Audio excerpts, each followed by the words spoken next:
everybody, you are listening to Comics for Fun and Profit with Kyle and Drew. You can follow me on Facebook.com/JessicaNigri, Twitter.com/Jessica or Instagram.com/JessicaNigri. We don't have to. You guys gotta stay listen to Kyle and Drew. They're awesome.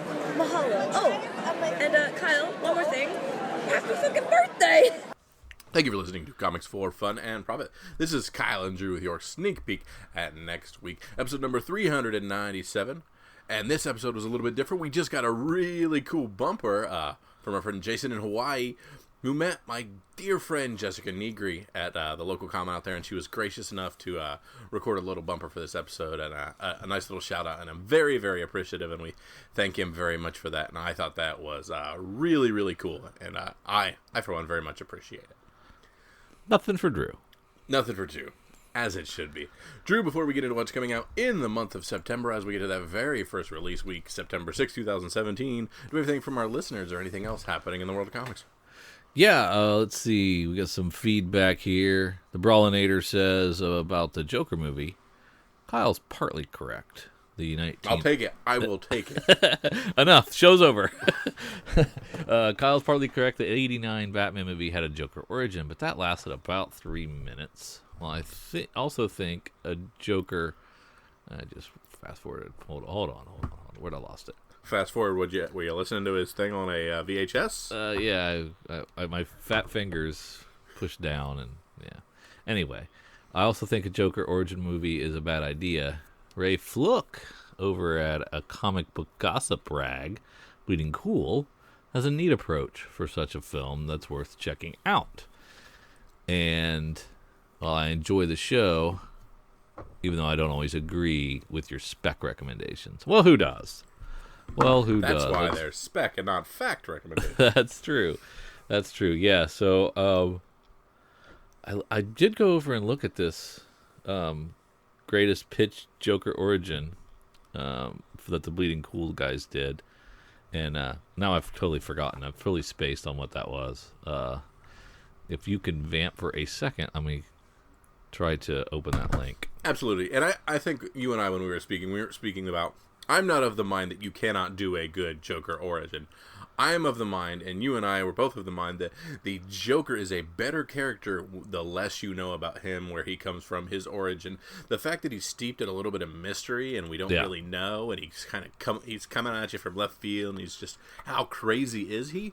Yeah, I think feeds a little bit more into that character than being like, oh, maybe I understand because he had an abusive father. Okay, here's this guy's idea. The movie starts in a warehouse at the tail end of an attack.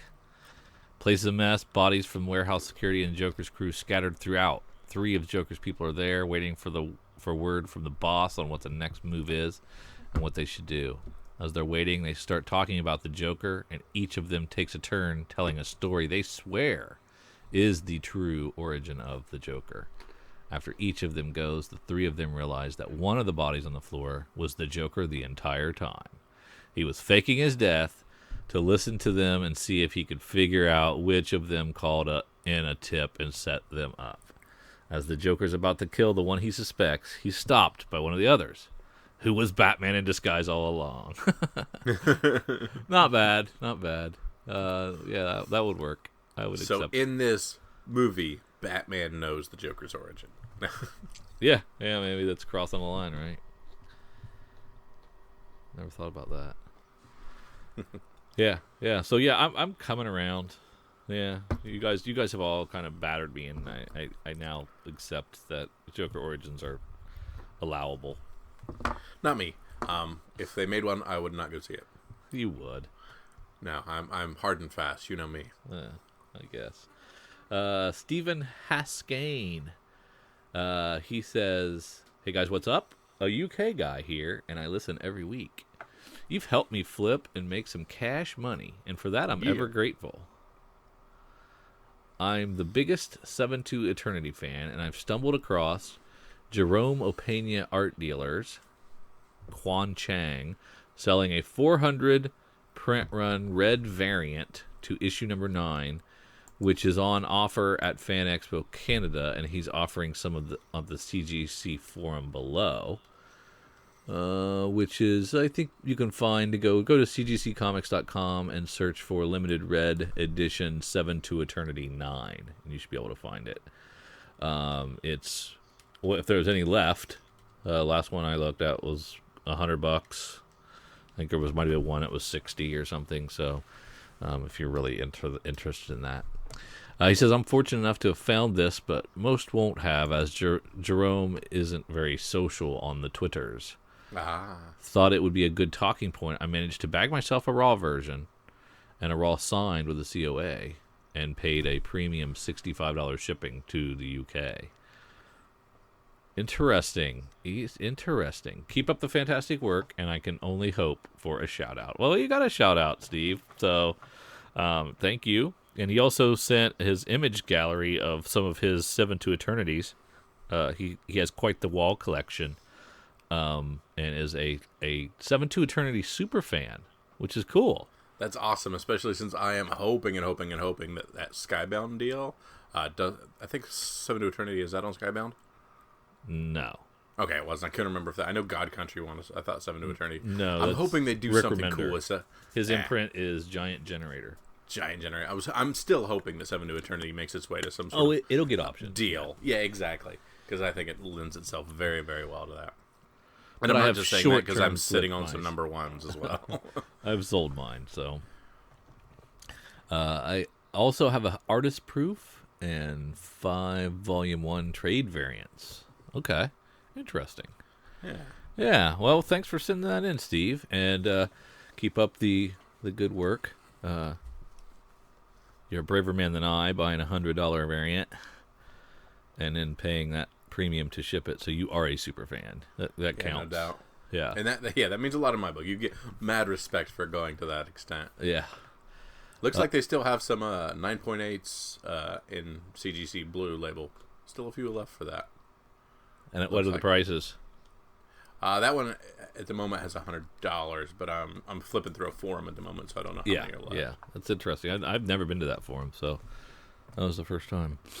Mo Walker says, have you seen this variant for Generations Wolverine one-shot? And it is Stan Lee variant. Did you see that one, Kyle? It's really cool. Did you toss that on the Facebook, or was that on the Facebook? It was on Twitter. Ah. Twitter.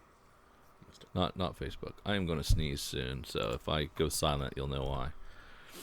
Kenny Vengeance. Kenny Vengeance? That's a real name? A really cool name. It's a really cool name. I'm thinking Totally Awesome Hulk 22 will be an even lower print run than 21. Zero buzz on this title, even with a WMD crossover.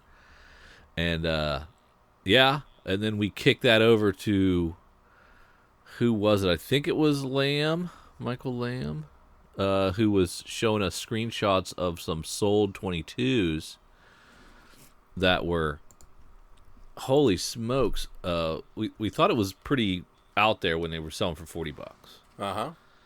And he sent me a screenshot of a sold for 107 or something crazy like that. Yeah, no doubt. I think that's what it was.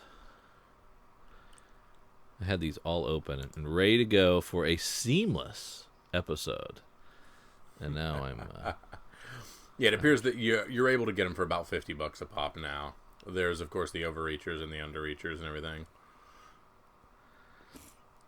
But yeah, it looks like about $45 right now. There it is. Yeah, he had 107.50. And Michael Lamb said, yeah, it's out at $107.50. This book has, in Kyle terms, absolutely gone bananas. Yes, no doubt. It's going. I mean, this is the biggest Marvel book since the Venomverse or Edge of Spider-Verse 2. Edge of Spider-Verse 2, yeah. And I didn't order a single one after all. We talked about it. I mean, we on our first little glance at a preview spotlights, we talked about this being a book to order. So we were on it. We just didn't always put our money where our mouth didn't is. follow through. How sad is that?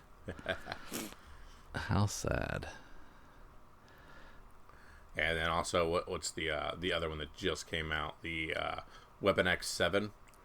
popped for a very short time, up to about $10. It's already settling down a little bit as well. It's the Batch H tie-in, so not necessarily a first appearance, but kind of a creation origin aspect.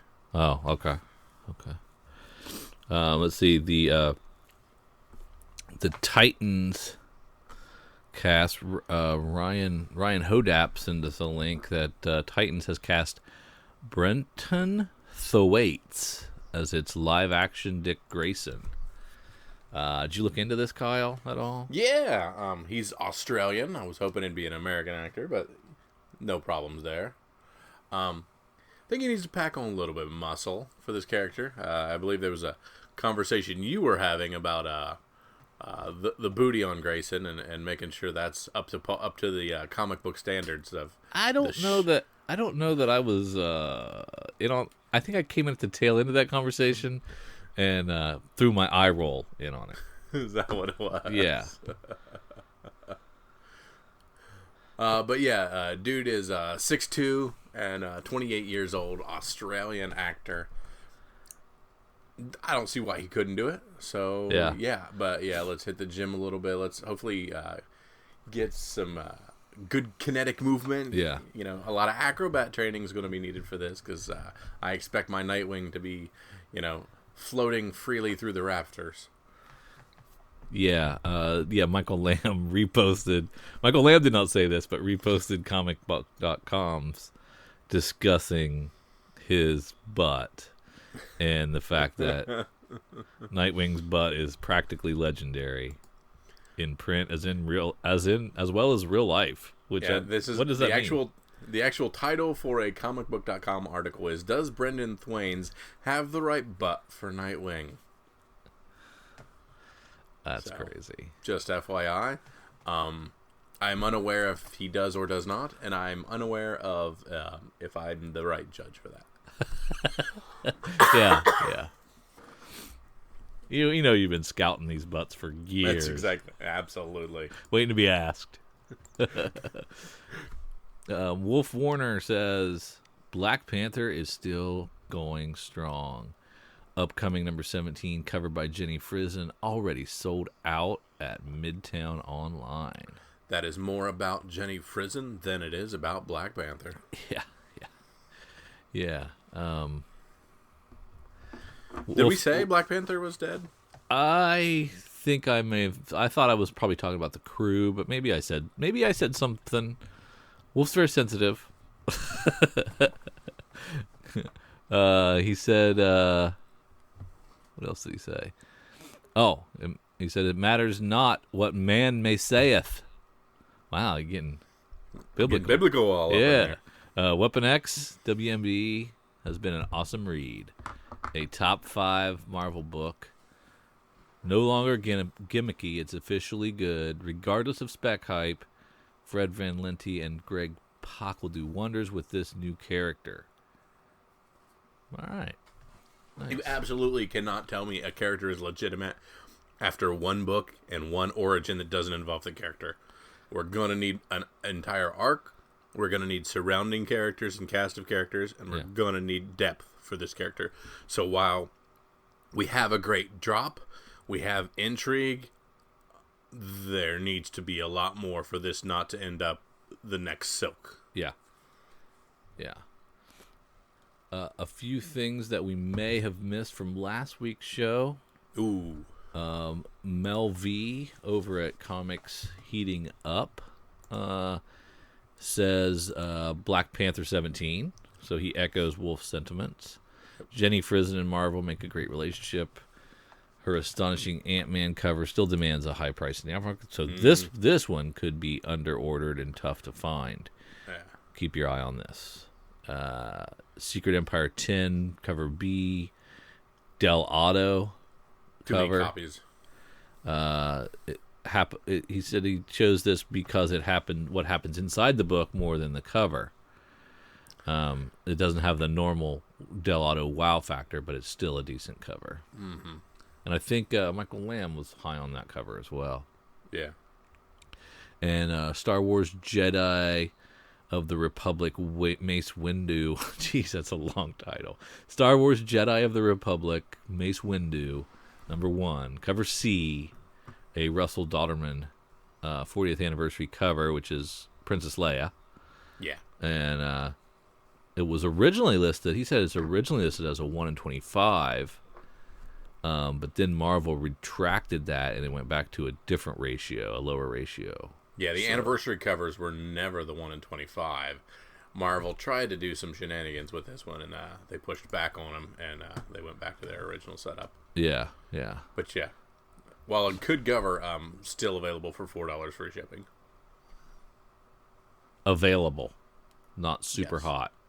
2 days after it came out. Not hot as like right now. Yeah. Buy it now for $5.95. Not bad. Buy it now for $4.99. But yeah, I thought that one was pretty cool. I remember that that picture floating around with a bunch of the people talking about the Leia stuff. Yeah, exactly. And that is all I have for feedback this week. So I don't think there's any numbers either, right? Too early. Yeah. Too early for that. So we can go straight into the sneak peek. All right, Drew. We had 5 release weeks in the month of August.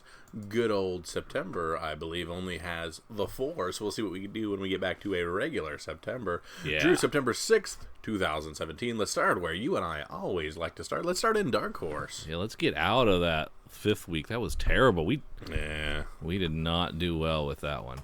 That 5th week punched me in the gut. Yeah, that's not a great one. Slayer Repentless hardcover from Dark Horse, $20. The first, I think it was a 3-issue series, encompassing one of their music videos. Heard some good things about the first one. So that's 3 issues for $20. 3 issues for $20. Man, is there a Slayer album in there? No. Yeah, it collects the 3-issue miniseries, which were $5 a piece, or you can buy this hardcover for $20. So there is no break. So no, that's awful. So I'm not sure if there's any behind the scenes or, like you said, a code for a digital copy of the video. But I heard good things about the first one and didn't hear anything about the others. Yeah. And really liked the Eric Powell version of the cover B for #1.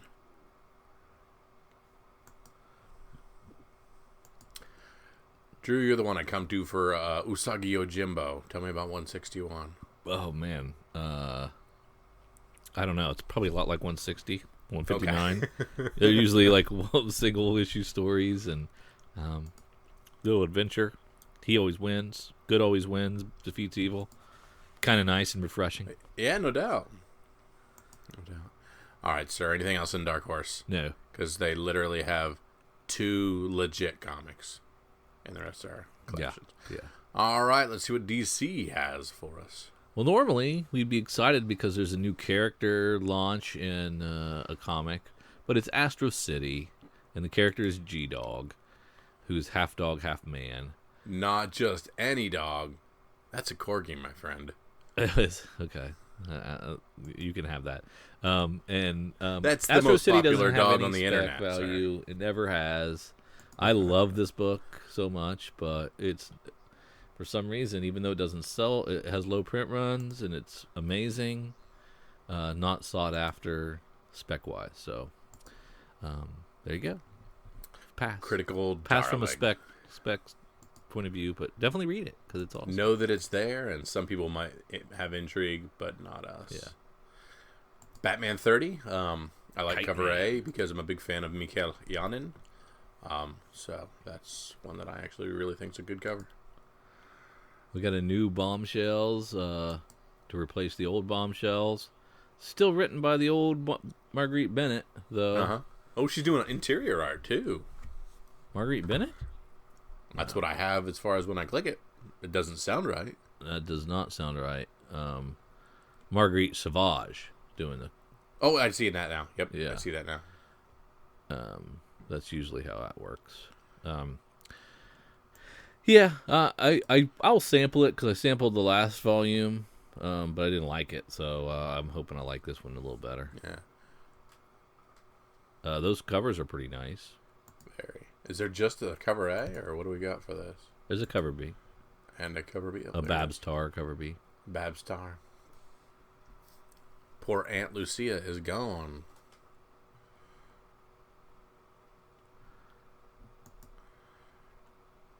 Now, why do we have a Dark Knight? Oh, it's a second printing. That's our second printing of Dark Knight. And we don't have the image for the cover. Interesting. I believe it's the same thing. And remember, we reprinted a bunch of these because a lot of damages to the first prints. Oh, that's right. That's right. So these are to replace damages. Yeah. So I look for there to just simply be a color swipe on the top or whatever, like DC has been doing for these. I wonder who's gonna say, I don't want my first print. I want a second print that's in a little better quality. I don't know who was doing that. Maybe some retailers that don't want to put out damaged copies, but I'm assuming this sold briskly. Correct. Are we interested in Dastardly and Muttley by Garth Ennis and art by Morissette? I don't believe that laugh will convey on the page. So Do you have a Muttley laugh? No, but you do, sir. We've called you with a Muttley laugh on multiple occasions. There you go. There it is. There it is. No. I have to really be going. I have to really be. Let's clip that out on the podcast and just loop it. Nice. Let's see. We've got a couple of Deathstrokes here with pretty snazzy looking covers. Yeah, Shane Davis on the cover B. Shane Davis and somebody else on that. I like these white uniforms they do on this. It really pops. I like these Deathstroke covers with those. Doom Patrol looks pretty sweet. I like those covers. Those are nice. Drew, can you carve me out just a week to catch up on reading? I need some time, because as I look at, like, do you need a vacation, Kyle? Oh, shut up. As I look at these, like, Green Arrow, I'm like, man, I needed to have kept with that a little bit more. I really want to read some of this. Just fell behind. Yeah. I dropped it, so I'm right there with you. Cho cover on Harley Quinn 27. The A or B? Amanda Connor. That is not Cho. The yoga cover? No, it says Cho. Okay, the art says Cho if you look at the bottom corner. But it's saying Amanda Connor on the previous list. But I think that's Cho. The yoga pose. Yeah. Oh, that's his signature? When I zoom in, that's what I see. Man, you're good. Yeah. Can't see that. It's a nice cover. Mm-hmm. I would think it would be sought after. Am I wrong? No, not at all. But the Chos haven't necessarily caught fire. But they have been sought after. Yeah, I would think that would be a good one. If it hits a chord with us, usually, well, half and half anyway. I mean, look at that Nick Bradshaw cover for Justice League 28. Little B, that's pretty sweet. I like that much better than the A. Man, Justice League's covers are always pretty sweet, though. You've got a lot of good stuff to work with. And there's Nightwing that I hate both covers. Yeah, is that him getting his head blown off? Yeah, I guess. Interesting. Come on. Let's get Nightwing a good cut variant artist. Who no is offense. it? Who no is offense, but Casey Jones. Not doing anything for me. Yeah. Well, that Superman cover B is with Sinestro is pretty sweet. The A is pretty rad as well. Yeah. Jorge Jimenez on the B. I think you put a pin in that little that Cho / Amanda Connor cover, TBD on Harley Quinn 27. On Harley Quinn. Yeah. That's on the short list for me right now. Very good. Anything else in DC? Batman's finishing up. Nightwing's finishing up. No, actually, Batman is the Ballad of Kite Man Part 2, so it's starting its arc. Yeah. It's the second book. Cartman, what a criminal. Second only to Calendar Man. Yeah, or Condiment Guy, or whoever that other one was. Man. All right, Drew. If we're finished with DC, let's head on down to IDW. Nice. We got Star Wars Adventures #1. Yeah, I ordered this. Now, IDW has the license for this, license back from Marvel, and this is written by Kevon Scott with art, chores, and a cover by Derek Charm. It introduces an exciting new era in all ages Star Wars comics. Each issue in this monthly series will feature 2 stories, starring your favorite Star Wars characters from all the films. The debut issue will reveal Rey's early adventures on Jakku, as well as a comical tale of a clone catastrophe. And there, your boy Boba Fett is up there in the corner represented. We've got we kind of cover all the films, don't we? It looks like it. We're just going to be kind of randomly plucking things out, putting a childlike spin on them and tossing them out. And I'm going to keep this up, and I'm going to think that when we get a Boba Fett-centric issue, there's going to be people that want that, because there are a lot of crazy Boba Fett people. Yeah, I'm curious as to where this takes place. Is this going to take place within the timeline of the films, or this is all going to be like pre this film, post that film, so that it's in that dead zone, like everything else is? Yeah, I was gonna say, if looking at the characters, I mean, we got Yoda, so we've got a lot of early stuff there. We got Rey, so we got a lot of late stuff there. You know, we've got. But it does say Rey's early adventures on Jakku, so I guess that would be out of continuity, out of the movie continuity. Yeah, that would be before the current one. Yeah, so We have okay. a little blonde boy above Yoda. Yeah. Doing a little pod racing. Oh, is that possibly our Anakin? Yeah. I'm guessing that's who that is. Yeah. So, yeah, but like I said, I'm gonna jump into these, hope for something spec, and if not, I've got something for me and the kids to read. If they wear white gloves, take them out of their case. True story. Gently pull it from the top loader. Anything else in IDW? Kids, today we're going to learn about polybags. No, that's all I have from IDW. Awesome. All right, let's head on down and see what Image has for us. Ooh, Kingsman, Red Diamond #1. Well, there is a Quietly cover A. Pretty sweet. And a Quietly cover B, which is black and white version of that. Those are pretty nice. And Kyle does say go cover A. So I do. That is my rule of thumb. yeah, so those are all pretty sweet. Is that a Ming Doyle for D? That is indeed. No, Rob Doyle. Rob Doyle. And it is it's a photo. Oh, okay. Yeah, no good. Interesting. This is second or third Kingsman volume, right? Yeah.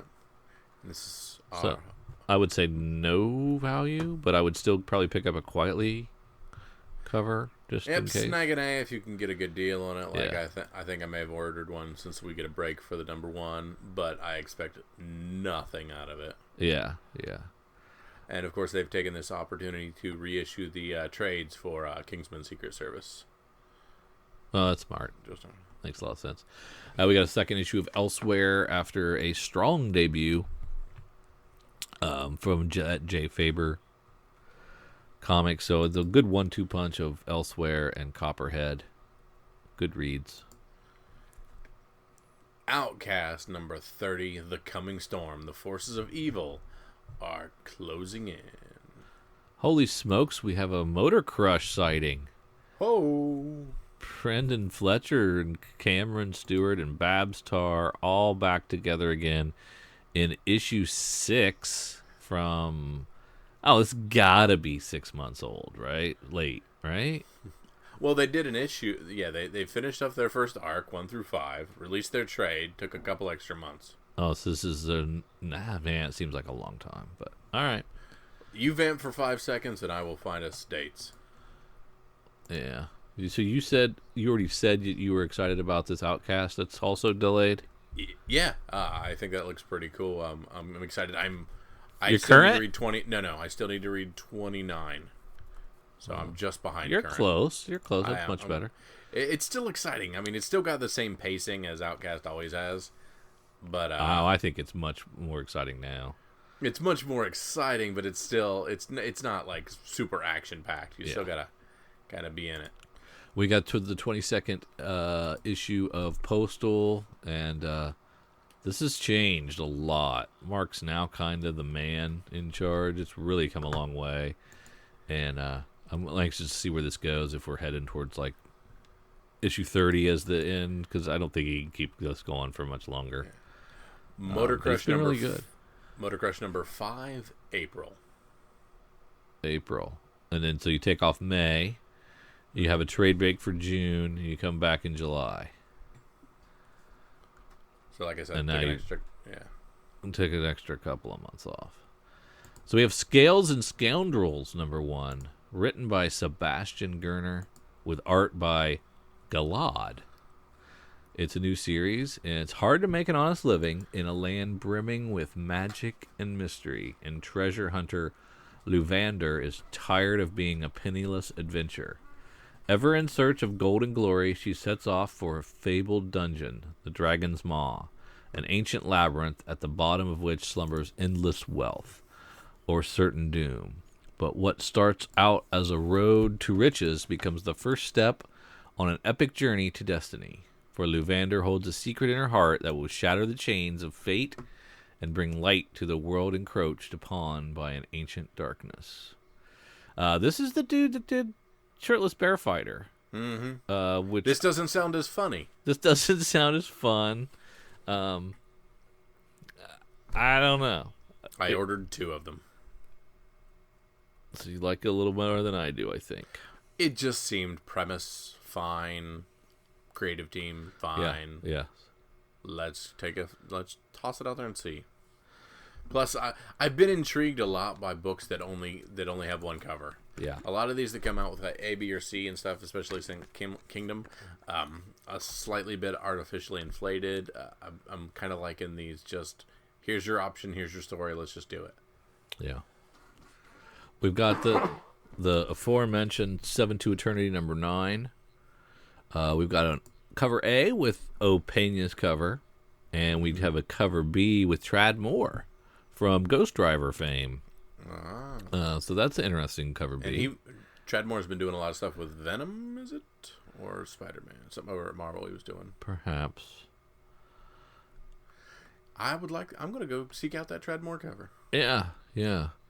We have a couple Walking Deads. You and I ordered extras. This is our princess. Yes, this is the princess. And did we get the cover B? Did we Yes. get that order in time? We did, didn't we? Yep, we got that in time. You sent an email. I sent one saying, God, it's hideous. I'll take 3. Yeah, so we've got 12 to 15 of these for some reason. Yeah, I normally get 3 of cover A. I bumped it up to 5, and then I got 3 of cover B. So I have 8 coming of issue 170. Yeah, we have a sickness. We need help. We need help. This is a cry for help. Or money. Send donations to at Comics for Fun and Profit on PayPal. If you might have to make that, Drew.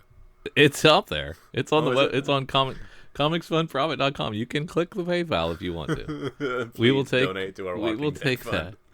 that. We obviously need a lot to be able to buy 10 to 15 copies a month. But okay, I mean, Walking Dead doesn't go down. If anybody new hits a cover, anybody new cracks, it doubles immediately. You're still making money off of. We don't think ahead. the bubble will never burst. No. But it would be stupid for us not to double up or buy extras on a first appearance. Yeah. Looking at things like Ezekiel and everything, and it still having extra value. Yeah. We've got Wick Div back for issue 31.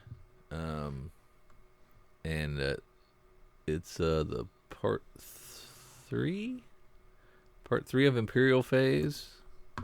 Yes. I barely know what's going on here, and I've not missed an issue, and it's okay. It's still pretty to look at, but I think I asked you this last time. Is it worth me catching up on 6 issues? last I read was like a lightsaber battle, and then I just kind of Just skim them. didn't want to get back into it. Just, but now I'm just skim them. You can blow through 6 issues if you just skim them and don't read them, and then you're current. You get the gist. yeah. You get the gist. I don't really know what's going on. I think I might nod off halfway through them. I don't know why. I don't know why I'm still reading it. I don't know. It's just habit, I think, at this point. There you go. Anything else in Marvel or in Image? No. Hey, I buried the lead. Let's head on down to Marvel. Champions is a Secret Empire aftermath. That'll be interesting. I really, really liked Secret Empire and how it ended. Yeah, that was great. Wow. It's probably my favorite event in years, and I'm trying to think of what one I've enjoyed more than this event. Axis? What? Axis? Did you like Axis? No. I don't think I even read that one. So is Secret Empire worth the 10th issue instead of 9? Was there that much in there? There's probably some filler leading up to that, but yeah, I mean, I think 8, 9, 10 was just amazing. Good. Great. Maybe our old friends Marvel might be onto something with some of these events. I really thought it was good.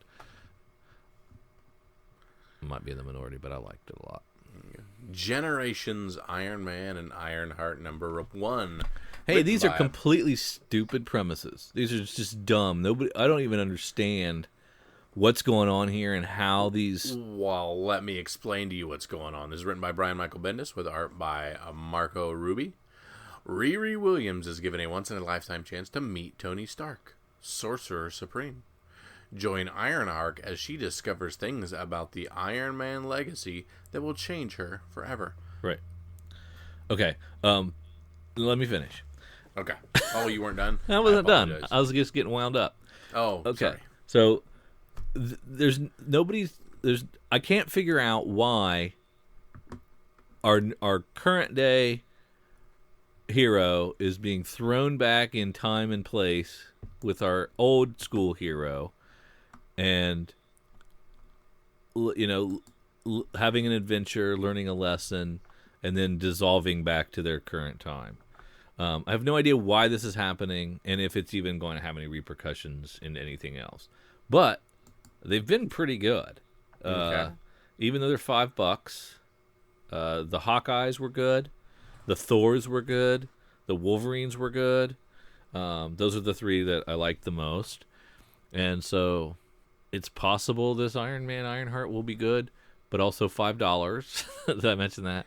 And there doesn't seem to be a purpose for it. It's just kind of like an annual. Something that if you missed would matter.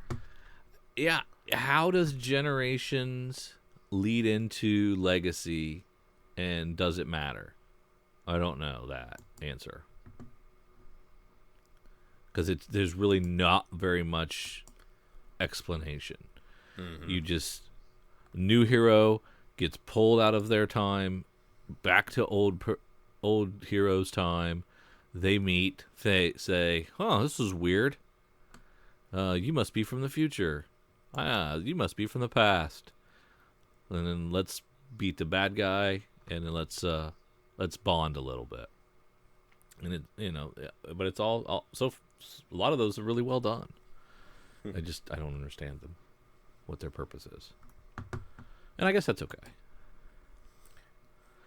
One that I'm excited about is Inhumans Once and Future Kings #2. I really like that first one. And that's an Inhumans book that I'm raving about. What? Yeah. I really enjoyed the first one. It was awesome. And it's young Inhumans. So young Black Bolt. And now this sounds like the show tie-in. Does this have anything to do with the show? I hope not. Because you were talking about royalty. I don't know. The first one was so good, but it was prequely, so it was way back in time, and Gotcha. It was really, really well done. So I'm hoping this is more of the same, but it may have taken a time jump. I don't know. We will see. Did you drop Jessica Jones? Yeah, I wasn't reading that. Never, ever? Not once? Never, ever. I still really like it. I think it's great. So it's issue 12 is out. This is Captain Phasma #1 here. What is it? Journey to Star Wars The Last Jedi. Captain Phasma #1, a.k.a. Shiny Stormtrooper from Game of Thrones. Oh, the tall lady. Yeah, it's with, like, 3/4 of a second of screen time in the movie. Did we not think she would have a bigger role in that? We assumed since you had a marketable actor and a really cool-looking character that we would get something, but we got Boba Fetted. It always comes back around to a little Bobo hate. Yeah. So do you think this fall, though, that this character will be bigger? Yes. All right, let's start. As the excitement ramps up for this December Star Wars The Last Jedi, come back with us to the final moments of The Force Awakens and to the destruction of Starkiller Base. Spoiler alert, sorry. To learn the fate of Captain Phasma, captured by the Resistance and thrown into a garbage masher, we're reusing storylines again, we follow the chrome-adorned warrior from the site of the First Order's biggest defeat to the doorsteps of this holiday season's biggest blockbuster. So this is going to tell you what happens between the last movie and when we will see her in the new movie. Okay. All right. And I'm expecting something from her since we legit got nothing last time. It was a really cool character design. Yeah. It was nice. Let's see. Might be worth having this for. It's only a 4-issue series. Yeah. I mean, if she turns out to be a breakout character in the next movie, if Rian Johnson does something cool with her, I mean, we would retroactively have her. I think first appearances and origin all in one. Yeah. Or not origin, right. but fill in. Yeah, I guess you're right.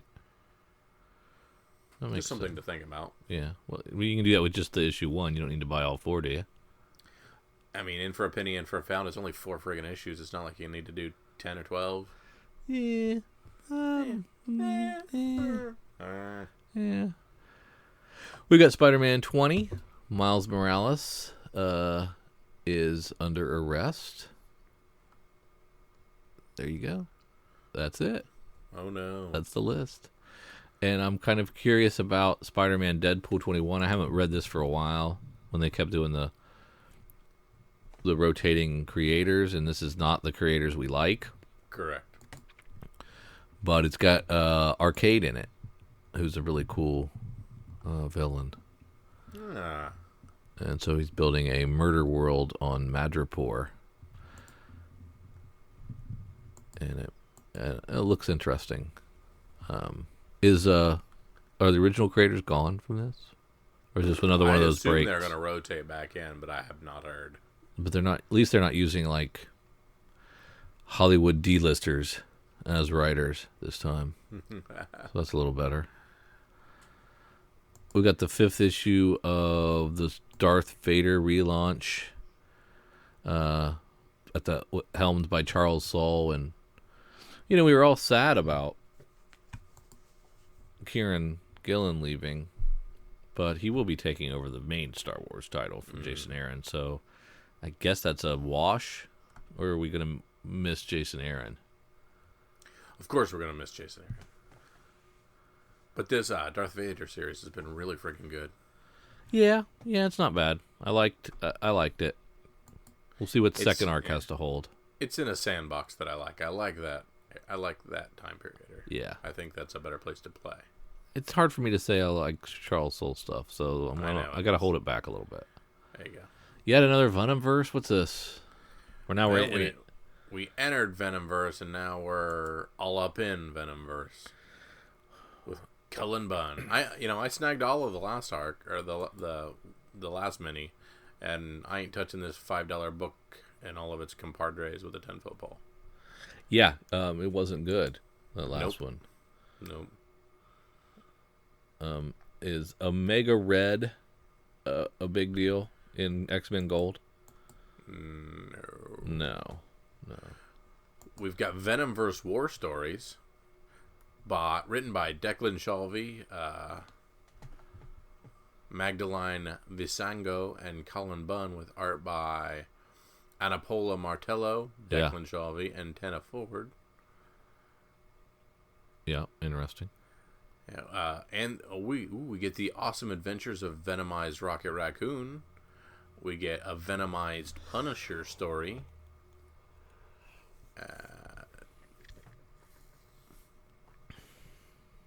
So it's the symbiotes of people we know. Yeah. So it might be interesting, but you're going to stay away from it. Yep, not doing it. Okay. Too much venomish. Anything else in Marvel? No. Let's head on down to our smaller publishers, and the first thing I see is 4 Kids Walk Into a Bank #5. Yeah, from 2016, 1 year ago when it was supposed to come out, and now here it is. They've been busy doing their Marvel stuff, so been busy cashing them checks, cashing the Marvel checks. So it's fun to get back to this book, but I don't know what's going on. I've forgotten. It's been so long. I was just about to say I may have to reread some stuff. No, I'm not doing that. I don't reward late behavior by creators by rereading their stuff. I just either pick it up or I'm lost and eventually drop their book. That's my hardline stance. In order to punish them, you'll punish yourself and refuse to enjoy something. Well, they've forced me to not enjoy it. This is true. Yeah. As a man who said he's got very little time to read current books, especially to reread old books. Exactly. That's not happening. We know that's not happening. From Action Labs, we have Actionverse ongoing Stray #1. From the ashes of the Actionverse, Stray is back. So, Stray has been here before, so I no longer care. Yeah. We have a new Zenoscope offering. It's Black Sable #1, written by Joe Bruscia, with cover by Tom Deranek, and the art just sort of happens, I guess, because there's nobody listed. 100 years in the future, the age of pirates has returned as mankind reaches out for the stars. Schooners have been replaced by starships, and these pirates wield space-age weaponry, but they are as bloodthirsty and ruthless as their predecessors were centuries before them. Experience a new universe of swashbuckling action and adventure in the vast reaches of space. You know what I hate more than pirate stories? Space pirate stories. So I'm out. Not gonna do it. That's too bad. I've enjoyed some of Zenoscope's recent stuff, but I'm not going to check this out. From Titan Comics, we have The Evil Within, another video game spin-off that Titan's been doing quite a bit of lately. Ryan O'Sullivan writing on this one. Get ready for the hotly anticipated comic sequel to the Tango Gameworks blood-curdling survival horror series. Still shell-shocked by the horrific events that took place at the Beacon Mental Hospital, Detective Sebastian Castellanos finds himself investigating a gruesome murder in Crimson City that might be his key to understanding what happened in his terrifying encounter at the Beacon, from the mind of Shinji Mikami, creator of seminal Resident Evil series. So this is essentially a lot of the Resident Evil series that's currently being released in the video games has gone a little bit more action and less survival horror. So this is Shinji Mikami's kind of going back to his survival horror roots with these Evil Withins, and we're coming out with a second game here, 2018 if I remember correctly, and this is just kind of a through-line comic book for those two things. So if you enjoy the action horror and the guy who brought us Resident Evil, this may be something that you would enjoy. Fantastic. From Boom Studios, we have Lazaretto #1, written by Clay Chapman with art by Jay Levang and a cover by Ignacio Valesente. After a pandemic strikes, a dorm complex at a small American college is quarantined with all the students trapped within. What first starts out as a youthful freedom from authority soon devolves into a violent new society, It is Lord of the Flies on a college campus. Love it. Love the pitch. I'm excited about this one. And I love the little, although I only get one little cover look, I love it. I think it looks great. And I'm excited. I was excited about this when it originally solicited. I'm excited about it still. This is also coming on the heels of I just heard that Hollywood is redoing Lord of the Flies with an all-female cast. Oh, nice. Yeah, intriguing. Jazz Maynard number 4, Drew. Yeah. From Oni Press, we have Made Men, written by Paul Tobin, with art and cover by Arjuna Susina and Gonzalo Duarte. You don't know Jut Shelley, but you might know her family. Before she was a Shelley, she was a Frankenstein. These days, she's a Detroit Special Ops officer.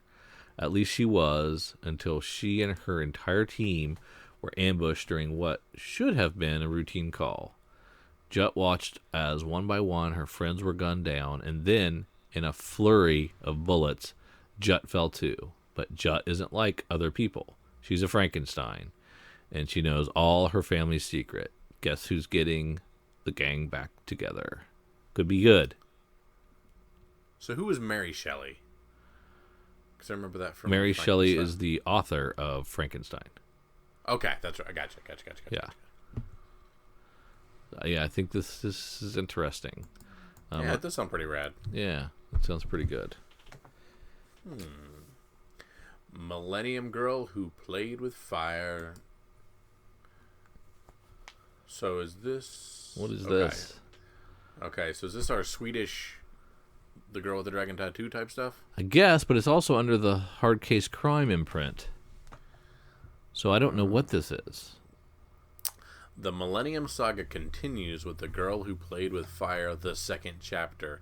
In Stieg Larsson's best... I'm really bad with where the punctuation and the stop is tonight. Stieg Larsson's best-selling novel series. Well, it's a run-on sentence.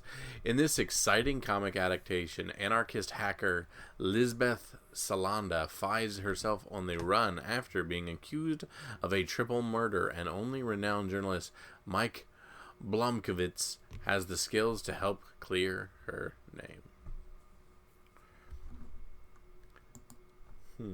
name. You read those books and stuff, so you know the Sven Larsson books way better than I do. I read them a long time ago, and I think there was only 3. Yeah. So I don't know what they're mining, what kind of gold they're mining here. And yeah, it could still be good. I mean, that Hard Case Crime imprint has been good, but I like all the original ideas a little better. Sword Quest number 3 has a George Perez B cover. Nice.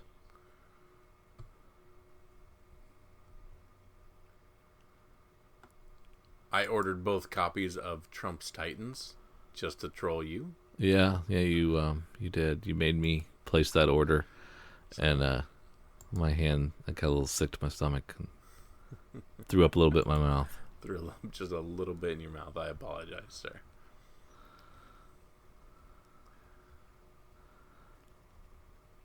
All right. Anything else from the back house, sir? Nope. All right. We've got much better options here than we did last week on our 5th week. So, Drew, here's where I say let's comb back through what we saw coming out in our 6th day of September 2017, and let's tell our listeners what the pick of the week is. What is our one book that you got to snag up and make sure you take home? Well, I'm excited about Lazaretto, and I think that could be something. I know it's Boom, and they don't go crazy on the spec market, but they do okay. They do okay. I think it'll be fine, and it has a chance to break out, and so that's my choice. Walking Dead 171, get the cover A. Of course, new people on covers, so snag it up because it's a no-brainer. And special shout out to Cho cover for Harley Quinn. And what else? There was other couple things that we thought were neat. Well, there were tons of things we thought were neat. Yeah, but I'm just trying to think of things that might be at least worth snagging up. Yeah, skip the Generations Iron Man and Ironheart. I mean, is 7 to Eternity coming back? Is that a big deal? Could you jump on that, you think? There you go. I don't know. We've already kind of passed on Kingsman. Yeah. We found nothing in Black Sable. Yeah, I think that's it. All right, guys. If you guys think there's anything we missed this week, feel free to drop us a line on our Facebook at Comics for Fun and Profit, or on the Twitters at Comics Fun Profit. All this stuff can be found at comicsfunprofit.com. If you're listening to us on iTunes, feel free to drop us a 5-star review. We are stagnant at 51 reviews, and we'd love a few more. Help push us up towards the top of the podcasting rank so more and more people can join our little community and listen with us. And you know what? We didn't get a single review in all of August. Ugh. Nothing. August is now over, so you can't rectify that, folks. Yeah. So you just have to live with that shame. An almost wasted month. Yeah. Ooh, and Scales and Scoundrels. If you see that, snag it up. It might be good. It just sounds intriguing. I disagree. Not. All right. This shall pin brother against brother, and we will find out. But we want to thank you for listening to Comics for Fun and Profit. Thank you for joining Drew as myself. For him, for me, see ya.